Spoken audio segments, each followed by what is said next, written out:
নমস্কার, রেণুকা চ্যানেলে তোমাদের স্বাগত। আজ তৈরি হচ্ছে আমাদের চিকেন বিরিয়ানি। হ্যাঁ, আর আমি কিছু বলবো না,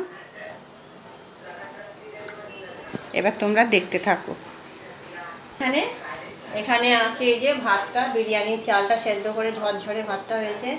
এখানে চিকেনটা কষে রেখেছি, আর পেঁয়াজের বেরেস্তা, আলু ভাজা আর ডিম সেদ্ধ, আর এই যে মিঠা আতর, কেওড়া জল আর ঘি। আর এই মশলাটা হচ্ছে আমি গোটা মশলা, এটা আমি একটু ভেজে নিয়ে ঘরে তৈরি করেছি। তা তোমরা দেখতে থাকো।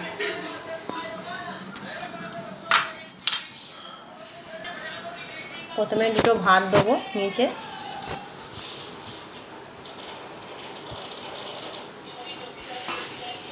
তারপরে এই যে চিকেনটা দেবো।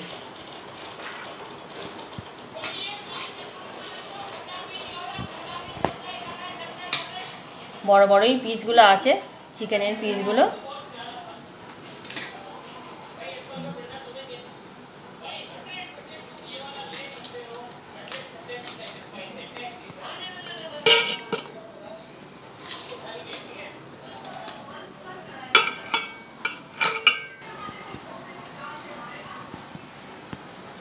আবার দুটি ভাত দিয়ে দেবো এখানে ওপরে। কম বেশি সবাই জানে, এবার যে যার নিজের মতন করে করে। আমি এইভাবেই করি বিরিয়ানিটা বাড়িতে। এগুলো আমাদের মেয়েগুলো, ছেলে মেয়েগুলো প্রচুর ভালোবাসে, এইভাবে করলে খেতে ভালোবাসে।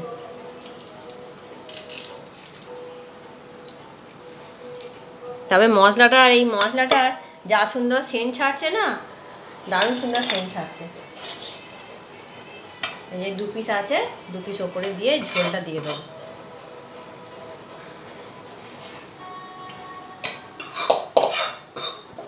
ডিমগুলো দিয়ে দেবে নাকি? ডিমগুলো ওপরে দেবো। আমার যা খুব সুন্দর বিরিয়ানি করে, ছেলেরা ওই বিরিয়ানি খেতে খুব ভালোবাসে।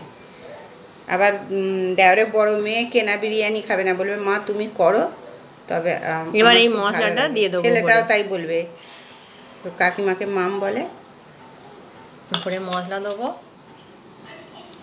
এবার দেবো এই কেওড়া জল।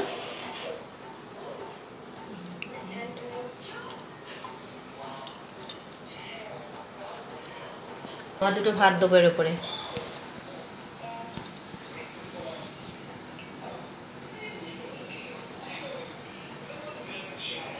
আলু দেবো, আর অল্প একটু বেরেস্তা দেবো।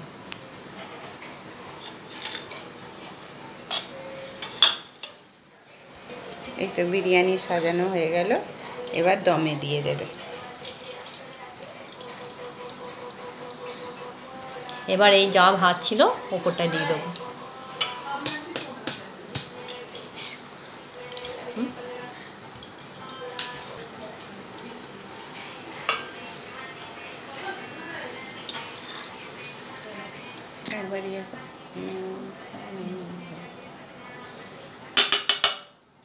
মশলাটাও পুরো দিয়ে দিলাম এবার এতে।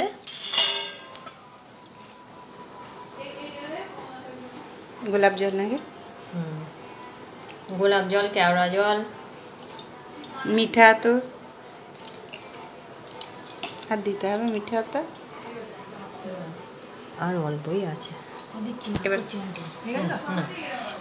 এই যে আমাদের বিরিয়ানি পুরো মানে সব দমে পুরো দেওয়া হয়ে গেল। এবার তোমরা দেখবে আমাদের বিরিয়ানি মানে সাজানোটা কেমন হলো দেখবে, আর কমেন্ট করবে, একটু বলবে।